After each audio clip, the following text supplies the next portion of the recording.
The second annual Charleston Trucking Expo is rolling back to Chucktown. Join us Saturday, September 16th from 11 a.m. to 5 p.m. at the Ladson Exchange Park to get the latest info and resources about the industry that keeps the world moving. There will be industry speakers, local vendors, raffle giveaways, CDL scholarships, a truck show, a food truck park, kids zone, and so much more. Bring the whole family. Kids are free. The second annual Charleston Trucking Expo, Saturday, September 16th. It's time for a little comedy, a little content, and a lot of conversation. It's the Geno Jones Show, exclusively right here on YouTube. And now here's your host, Geno Jones. Yes, I'm here. What's happening, everybody? I hope you had a great weekend. It is the Geno Jones Show. Bam! You can see that. Bam, bam, bam! You see that? I come to you live Monday through Friday. Normal start time, 6:30. Programming note, tomorrow, Tuesday, August 29th, Michael Jackson's birthday. Special 7 p.m. start time. It's a designer cuts visit start time. That's right. Visit to the official barber and hairstylist for the Geno Jones Show. Start time 7 p.m. Eastern, 6 o'clock in Chicago, 3 o'clock, 4 o'clock out on the West Coast. That's going to be on tomorrow, Tuesday, but it's 6:30, like 6:32. We're here now live and in living color. Hope everybody had a great weekend. Please subscribe to the Geno Jones Show YouTube channel. You and everybody you know, everybody you like, you love, folks you really can't stand, strangers, aliens from outer space. Heck, tell them all. The Geno Jones Show. Must-see TV, live Monday through Friday, normal time, 6:30 p.m. Eastern. However, if you miss it, you can always go to the Geno Jones Show YouTube channel and binge watch all my back episodes. Busy weekend. Shout out to the Boys to Men Conference that was at West Ashley High School here in the Charleston, South Carolina Metro, and to Butch Kennedy and his wife Lisa, really the founder of the event, and they were the driving forces. Great conversations with everybody that was there. Too many, can't name them all right now. Had one heck of a weekend. The Montague Room, some great live entertainment. And the king of MCs did his thing. We got Labor Day weekend coming up. And shout out to Karen Stevenson, a.k.a. Khaki. Her 60th birthday party. Marcus Allen's mom, R&B star, friend of the show. As a matter of fact, you saw me in this video slide. So she had a huge celebration. Shout out to Marcus and his sister and his brother and all of his family. It was a fabulous event. So Khaki, as her family and friends call her, Queen Karen Stevenson, the birthday queen. I was honored to be a part of it, honored to be able to MC and host it and just try to get the crowd hyped for you. So thank you. Shout out to my Virgos, everybody celebrating a birthday today. So speaking of today is the 60th anniversary of the March on Washington, D.C. for Jobs and Freedom, or some say for Jobs and Justice, or Jobs, Justice, and Freedom. That was the march 60 years ago on the Washington Mall right there in Washington, D.C. As a matter of fact, they had a 60th anniversary commemorative march and speeches. Shout out to Reverend Al Sharpton and his organization. They put on, along with some other, it was not just the National Action Network, but Reverend Al was like one of the driving forces. It was a great event. Wish I could have made it to D.C. But you might saw some clips on the news. If not, I'm sure you can find it on YouTube. 60th anniversary of the March on Washington video. I'm sure somewhere on YouTube. I'm sure National Action Network, they have I'm confident they have a YouTube channel. I'm sure Reverend Al Sharpton has a YouTube channel, so you should be able to find it right here somewhere on YouTube. 60 years ago, actually to this day, Dr. Martin Luther King Jr. gave his iconic, maybe his most iconic speech, his I Have a Dream speech. Today is National Heroes Day, and I can't think of a better, when I think of a hero, I initially think of two people. my grandfather, Conway Jones, and Dr. Martin Luther King Jr. Now, I had sports heroes like Willie Mays and Muhammad Ali, but when I think of heroes, the first person, actually for me, the very first person I think of is my grandfather. And then right in that same breath, I think about Dr. Martin Luther King Jr., who gave up his life fighting for civil rights, for voting rights, for the civil rights of not just black people, but all people of color, for the economic justice for all people, including poor whites, which is one of the reasons that he was murdered, because when his message expanded not just to civil rights and voting rights, but economic freedom and the economic rights to be paid a fair wage for not just black folks or brown folks, Hispanic folks, but for poor, as they say, the Appalachian whites. The term was used back in the 60s. Then it was like, whoa, dude, you're getting real dangerous now. We ain't trying to, we created this race thing so we could have power and control and basically amass all the wealth, deny you all the wealth, and make these poor white folks think the reason that they're poor is because of black folks. And the reason that black folks are poor is because of brown folks. And that con, which it is a con game, is still going on. So the interesting thing about Dr. King's I Have a Dream speech is that the part where he talked about I had a dream was not written. It was ad-libbed. It was off the dome, straight from the top. It was really from his heart, his spirit. As a matter of fact, he had some prepared text from a man named Clarence B. I think it was his lawyer, Clarence B. Jones. I saw him on TV, and I heard the brother on the radio. He was a long-time lawyer and speechwriter for Dr. King. Man, this brother's very powerful brother from Philly. Amazing. Just to hear him speak, the power. He's 92 and lucid, and he didn't even look 92, but an amazing man. But the part of the I have a dream was I have a dream. That was strictly ad-libbed. It was just the spirit. God it was anointed. It was, like I said, it was just straight. The spirit touched him. What y'all call it, the Holy Ghost. God spoke to him, however you want to say it. It was just God put it on his heart and on his spirit and on his mind to say what he said. As a matter of fact, and it was triggered by Mahalia Jackson, as far as I'm concerned, the greatest gospel singer ever, she was at the march, she was at the speech, and Dr. King was beginning to kind of read from his prepared text, and Mahalia Jackson off to the side said, Martin, tell him about the dream, Martin. Tell him about the dream. And then Dr. King paused, and he went into the I have a dream, and the rest is history. So, and just ironically, the same weekend that marked the 60th anniversary of the March on Washington for jobs, for justice, for freedom. That anniversary, 60 years later, you had a racist massacre. You had a racist murderer in his 20s who initially went to a historically black college and university to do some damage, but shout out to whoever the security guard was that basically saw this dude, stopped him, confronted him, and asked him, what the hell did he want? What's your business here? And I guess the little punk ass coward, see, they look for soft targets. All these domestic terrorists, white nationalists, Ku Klux Klan, and Oath Keepers, Proud Boys, Three Percenters, Boogaloo Boys, that always screaming about a civil war.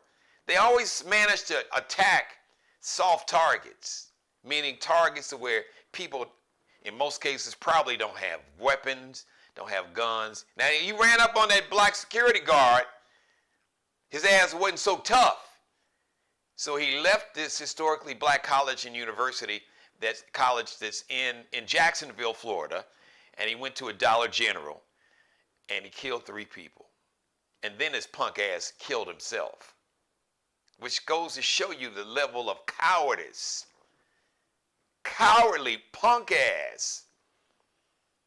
Like on the south side of Chicago, people like that, you little bitch ass, excuse my French, I know my mother's watching, but that's what, and worse than that you were such a coward. The minute you saw police about to confront you, you killed yourself.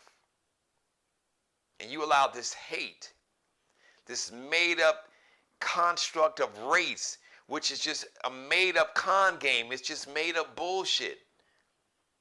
And people are making it up so they can exploit you and your family.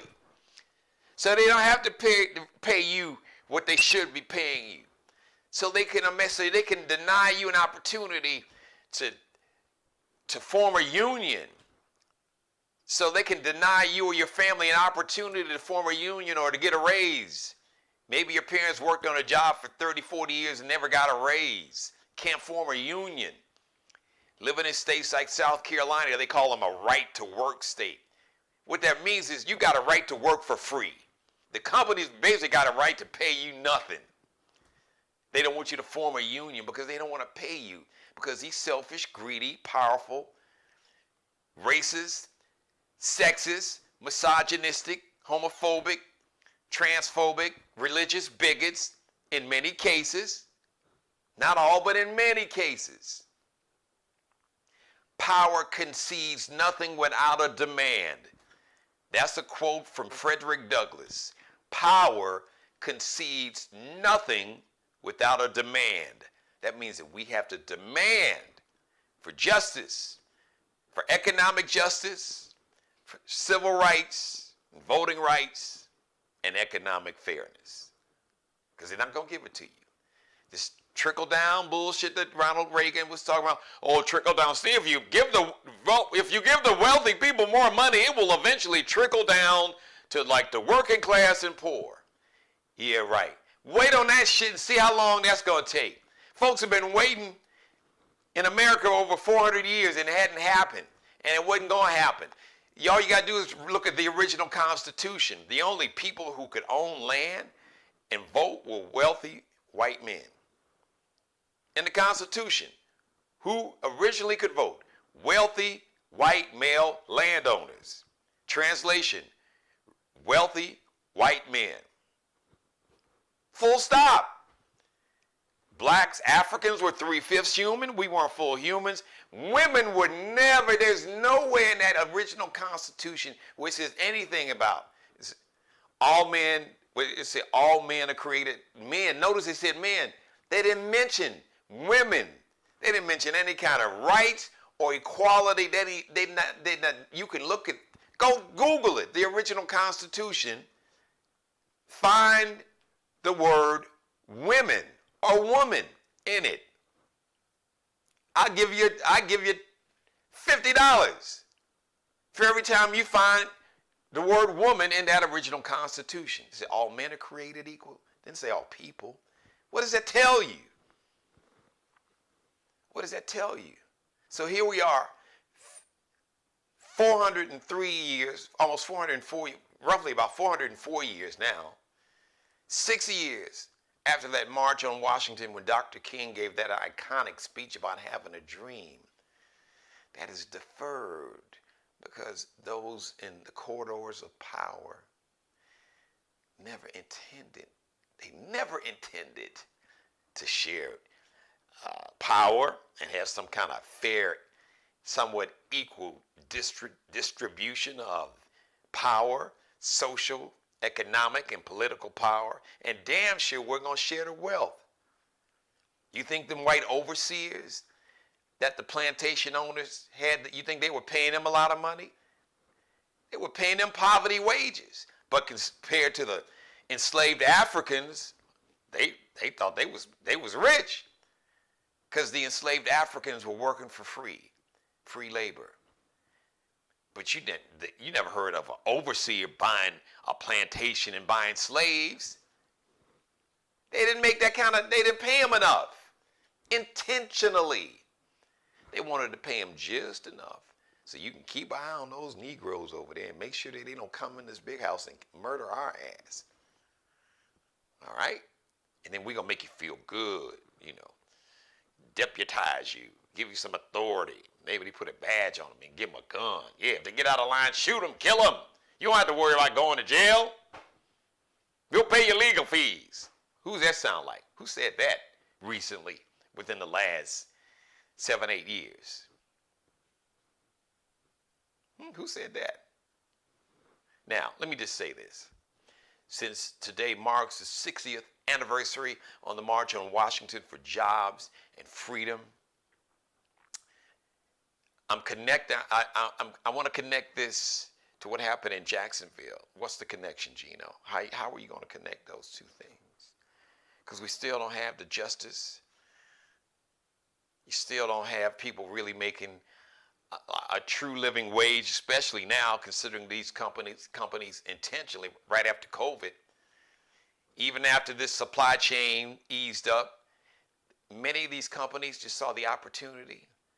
Groceries, especially these oil companies, where we have to buy gas for our cars.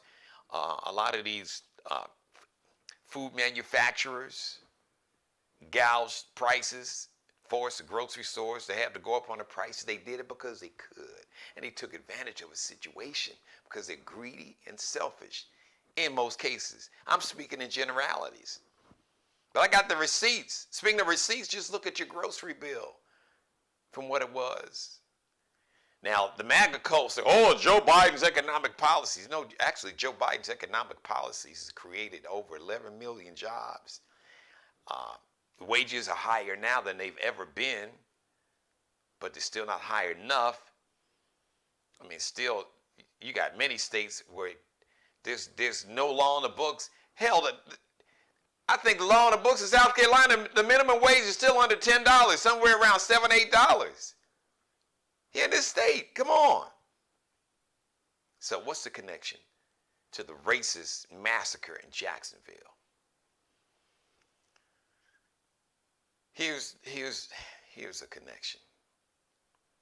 That the racism that Dr. King and so many people were fighting to end, to try to convince fair-minded and white men and women of goodwill, white, because remember, this whole white concept, this whiteness is made up. There's nothing in the human genome, there's nothing in the human genetic chain that if you get your DNA test, it'll come back and say, oh, I'm 85% white. It will not. Try it. Try it. I guarantee you. I'll bet whatever you want to bet. I'll bet your 10-year salary. You get a DNA test, it's not going to come back and say, oh, you're 85% white. Or red or yellow or black. It's not going to do that. Whiteness was made up all the way back in the 1600s. So a small handful of people could come up with a way to pit one group of people against another group. And they say, oh, wow, this whole color, they're darker. Oh, this should be easy. We can really make enemies out of these dark people. We can convince these people to look like us, that don't have a lot of melanin, who we have no intention to share power and wealth with. But we got to find somebody for them to be pissed off. We got to find an enemy and somebody to say, you're the reason why you will be a peasant, that you will never be a part of royalty. You'll never be wealthy and own land and libraries and museums and banks. Came up with this concept of whiteness to pit groups of people against each other.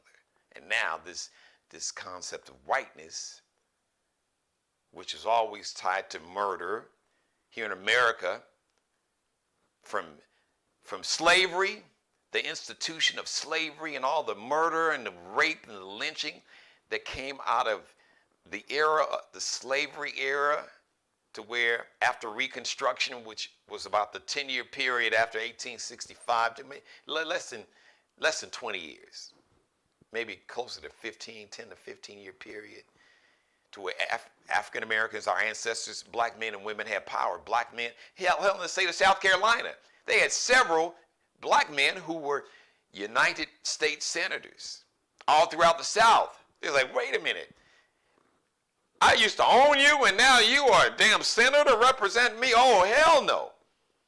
And then they created something called Jim Crow laws, which was they put oppression, racism, and oppression, and they sanctioned and legalized racial violence, murder, rape, kidnapping, all of it.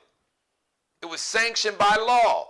It was institutionalized and codified in law, in writing, hence the Jim Crow laws. And these Jim Crow laws were so cold-blooded. You had the Nazis in Germany and the apartheid system in South Africa said, hey, wait a minute, wow, these Americans are on to something. Maybe we need to come up with our own version of the Jim Crow laws. And in Germany,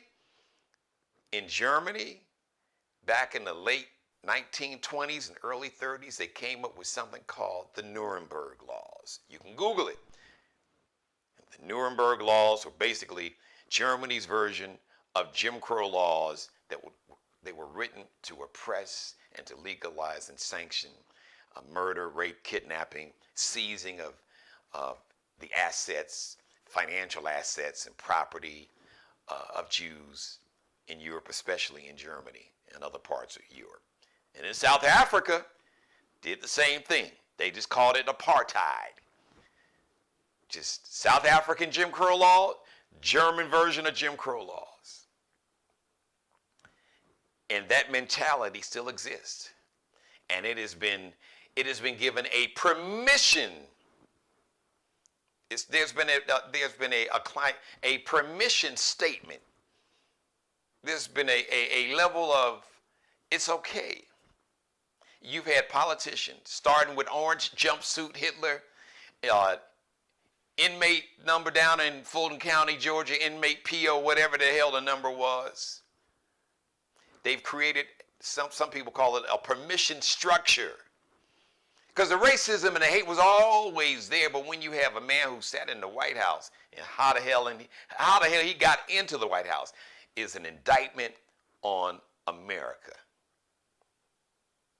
That someone with this level of evil and hate and racism and narcissism and a twisted toxic combination of narcissism, insecurity, immaturity, ignorance, and evil, a lethal mix.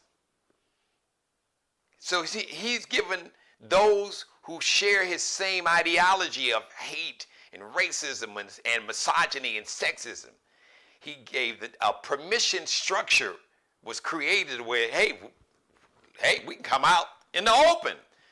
We can put on some khakis and get some tiki torches, Jews or not, replace us.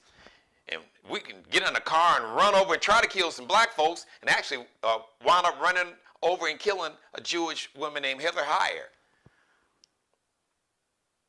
in Virginia. Remember that? And you had a kid that showed up to a church, a black church, a historically black church. Denmark Vesey attended this church. Google Denmark Vesey. Significant African American historical figure. Google that. A legendary historical black church here in Charleston, South Carolina. You had another young in his early 21 who showed up on a Wednesday night for a Wednesday night Bible study with a gun in his pants and sat for 1 hour and read scripture and prayed with these black folks, and then got up and he murdered 9 of them, including the pastor. And then he told 2, I'm going to let you go so you can tell the story. And you've had racial violence where you've had people who hate Hispanics to go down in San Antonio, Uvalde, Texas, seek out. And keep in mind, what you need to understand is that this level of racism and hate, you have those who are black and brown, Hispanic, those from India, who embrace and practice the ideology and the mentality, the anti-blackness, the anti-Hispanic hate that's rooted in white nationalism and racism. So, what I want to say, this is what I want to say before I close this part of this segment. I got a shout out to Simone Biles. First of all, orange jumpsuit Hitler. In case you don't know who I'm talking about, Donald Jackass Trump. From him to people like Ron D. Nazi, Ron DeSantis, Mr. Book Banner in Florida. You got Governor Huckabee Sanders.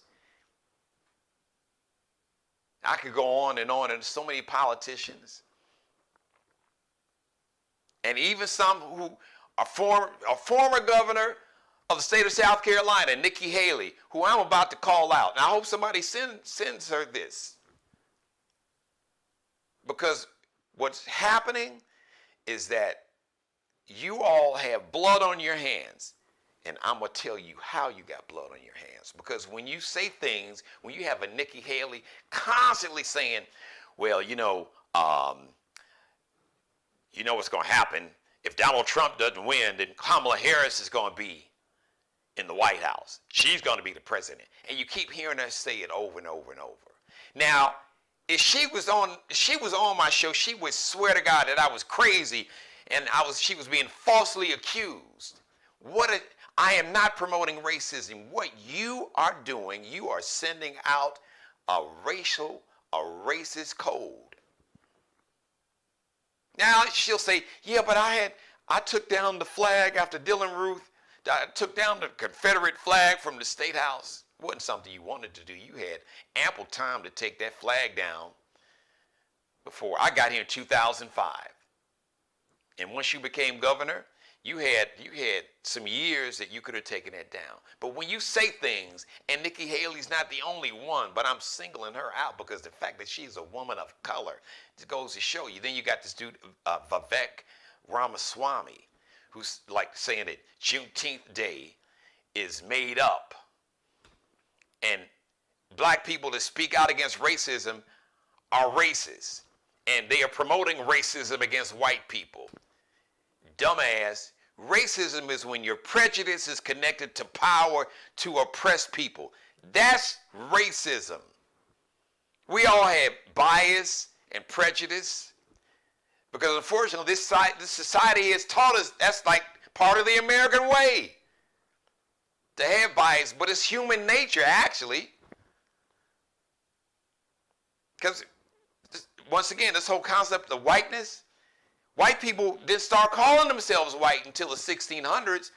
And if you study history, whites in Europe have been killing each other for centuries. Italians didn't like Germans. Nobody liked the Germans. And the Germans thought, Italians were, and the Irish, the Protestants didn't like the Irish Catholics. And like England, Great Britain thought they were better than the Irish. So just study your history. You had white people in Europe killing each other for centuries until they figured out, we may have something with this color thing. And oh, look, this continent with all these riches, with diamonds and gold and minerals and crops, wealth, all this natural wealth. We got to figure out how can we get it away from these dark folks. We got to come up with something. Well, let's create this thing called race based on the color of your skin, the pigmentation. So when Nikki Haley says that, well, what's going to happen, President Harris, she keeps saying that. She said, oh, well, Joe Biden ain't going to be the president. She's implying that he's going to die or that Biden's just going to resign. Because what she is doing is she is triggering the racist and sexist and misogynistic fear. I'm going to translate it for you. Well, you know, if you don't vote for Donald Trump, vote for me, you're going to have President Harris. The translation is, you don't want that black woman. You don't want that N word, that NB word as the president. She knows it. She'll never admit it, but I will stand 10 toes down, because guess what? I'm not saying that Nikki Haley is racist, or any of those other politicians that have been saying, well, you know, if you vote for Biden, that's going to be, you're voting for President Kamala Harris. But the racists, Donald Trump is open with his racism, but the racists knew he was racist all along. The Tiki Torch racists that were down in the University of Virginia and ran over that Jewish girl, Heather Heyer, and almost killed this black dude and some other people. And Orange Jumpsuit Hitler said, yes, there are very fine people on both sides. On the side of the racists and the anti-Semites that murdered a woman, those are fine people. The people that stormed the Capitol, that came not just for black folks, they came for white folks that didn't want to embrace this ideology of white nationalism. They came to literally hang Mike Pence, his own vice president, an old white man. But he didn't want to go with the program. He wasn't going to buy into the MAGA cult mentality of white nationalism. So he had to go. So, from politicians, from Nikki Haley, especially Ron DeSantis, and all these other politicians, the Governor Abbott in Texas, Governor Huckabee Sanders in Arkansas, all of these governors, Alabama, that say all these things about, oh, well, you know, if you don't vote for Trump, you don't vote for a Republican, you're going to have President Harris. The translation is, you don't want that N word and that B word. And they know it appeals to the same MAGA cult members that showed up in Charlottesville, Virginia, and killed Heather Heyer. Same mentality that caused that 21-year-old kid to go to Jacksonville, and he thought he was going to shoot up the college, the black college, until he saw the black security guards. So he went and found a softer target, and he went to a Dollar General store and killed 3 black people. And I could go on, so many examples of that. That was the same hate that killed Emmett Till, that caused a man named James Byrd in the 80s to be tied behind a pickup truck and drugged until literally his body parts, his head and other body limbs were ripped from his body. You have blood on your hands because you will continue to say these racist code, and they don't sound racist, but it's racist code language, and the racists understand. It's existed. It's existed forever. You've had politicians, white politicians, they have admitted it. Say, well, you know, we can't say the N word, so we can say things about, you know, busing and, you know, there's certain code words, busing and crime. Oh, there's crime in the cities. That's the more racial code, because, you know, all black folks are criminals, and they always focus on cities where they have a high concentration of black people. Chicago. It's like Chicago's the big boogeyman. Oh, Chicago. Oh, Chicago. Oh, Washington, D.C. Oh, New York. Oh, Atlanta. What are the states that had large cities with large black populations that they tried to go and get, like, those votes thrown out? Wisconsin, because they have Milwaukee. Pennsylvania, because they have Philly. Georgia, because they have Atlanta. Arizona, they have a large Hispanic population, brown people. So these politicians, they have blood on their hands. And the sad part is they're going to continue to use this racist code language. But just understand what you're hearing when you hear it. So when you hear these politicians talk about, oh, well, with Joe Biden, if the Democrats win, then we're going to have President Harris president, and they won't pronounce her name. They'll say Kamala. It's like Kamala, like a comma. It's Kamala Harris. That's the racist code. And the racist, well, the crime in these cities, the crime in these inner cities. And these are the same people that want to take away, they have, in many cases, taken away a woman's right to determine what to do with her body. They have taken away women's reproductive freedoms because they're not just racist. They're misogynistic and sexist and homophobic and transphobic. And anti-immigrant is another code word for it. We don't want these Mexicans and brown folks coming from Mexico and Central America. We don't want them coming here either. So, all you MAGA politicians, you have blood on your hands. No, you didn't say, go out and kill black people, because you would never say that. But you can create the permission structure and use these code words, these buzzwords, to stoke the fear and anger and resentment that will cause somebody that's already on the edge to go out and act out because they feel that black people are taking something from them. So if you keep us in power, the MAGA cult mentality, you got to keep us white folks in power. Because, oh my God, if you let those Negroes, oh my God, if you let a Negro woman become president, oh God, look what happened. It's racist. It's sexist. It's coded. They'll never say go out and kill black people. No, they won't say it. Now, I think your boy Orange Jumpsuit Hitler he may be getting to the point, he may just go ahead and say it. He's done everything else but say that. If you see somebody with a sign, beat them and knock the hell out of them. I'll pay you legal bills. He'll never pay y'all legal bills. All them folks that stormed the Capitol, that's in jail right now because of his ass, he ain't paid not one legal bill for none of them, and is not going to pay it. But you MAGA cult Republicans, you got blood on your hands. Banning books. It's all a part of it, banning black books. Oh, we don't want kids to grow up hating each other. Teaching the truth about American history and the horrors of the enslaved blacks, it's not teaching young white kids to hate themselves or each other. It's teaching them what hate can do. And if they feel bad about learning about the rape, murder, and kidnapping that was a part of not just the slave trade, American chattel slavery, but of the Jim Crow laws and the Jim Crow system and all the institutional racism and redlining.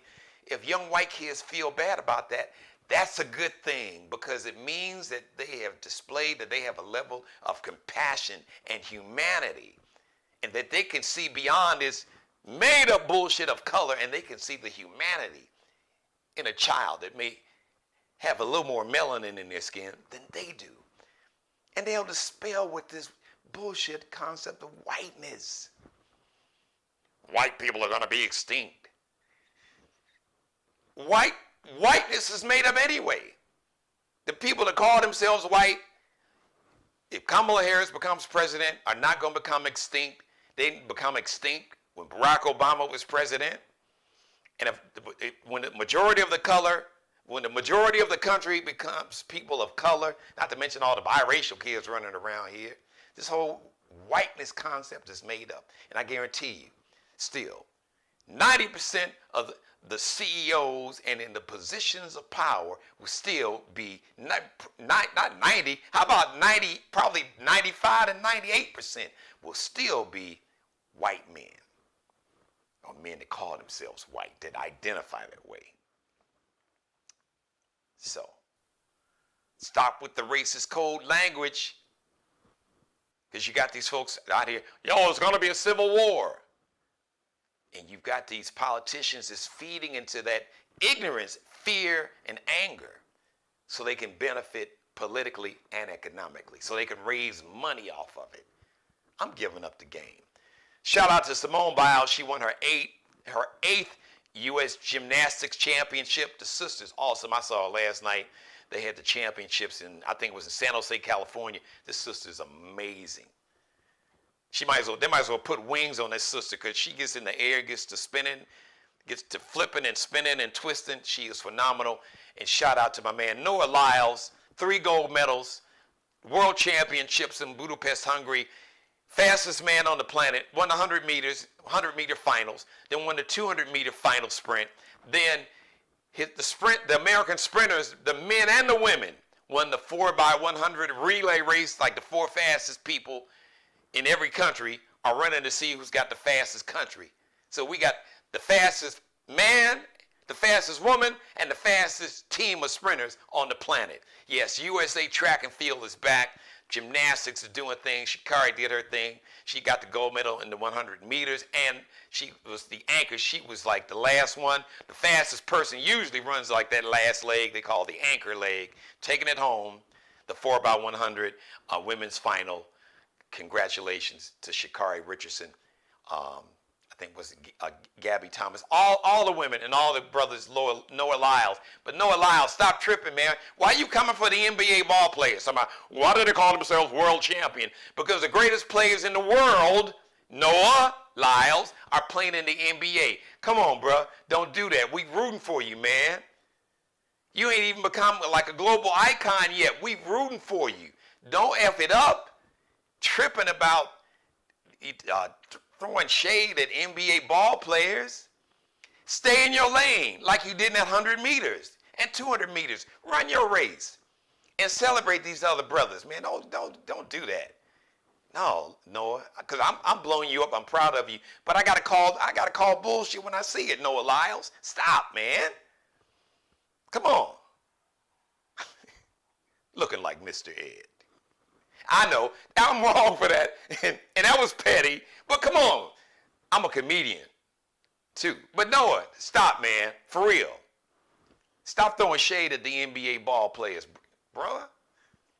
If you don't like basketball, that's fine, but don't be throwing shade. Stop. Let me get out of here. Shout out to everybody watching me live. My number 1 fan, my mother. Hello, mother, how are you? Thank you for watching, and I want to thank everybody else for watching, too.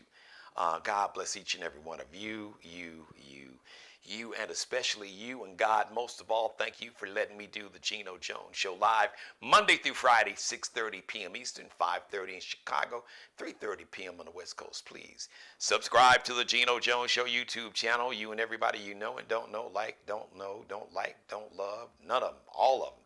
Aliens, strangers from outer space. I'm about 30. Maybe less than 30 new subscribers now from becoming a YouTube partner. That means I'm about 30 new subscribers away from YouTube breaking a brother off with some coins, getting one of them YouTube checks. Continue to support the show. I want to thank everybody for watching live.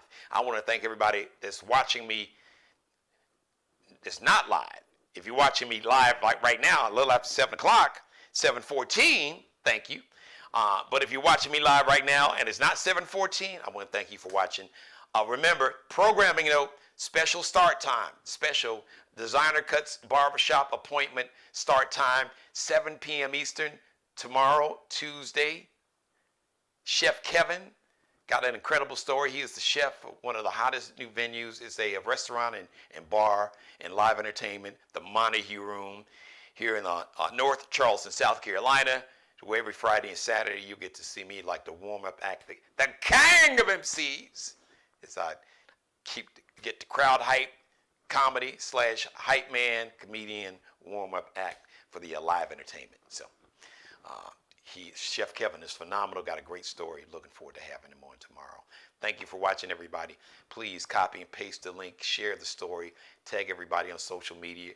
Copy and paste the link on social media. Tag everybody's social media page for me. I will see you live Tuesday, August 29th, Michael Jackson's birthday, right here, the Geno Jones Show YouTube channel. Thanks for watching as always. Be blessed. Pray for peace. Holla!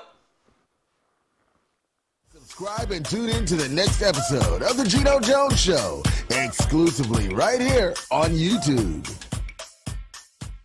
The second annual Charleston Trucking Expo is rolling back to Chucktown. Join us Saturday, September 16th from 11 a.m. to 5 p.m. at the Ladson Exchange Park to get the latest info and resources about the industry that keeps the world moving. There will be industry speakers, local vendors, raffle giveaways, CDL scholarships, a truck show, a food truck park, kids zone, and so much more. Bring the whole family. Kids are free. The second annual Charleston Trucking Expo, Saturday, September 16th.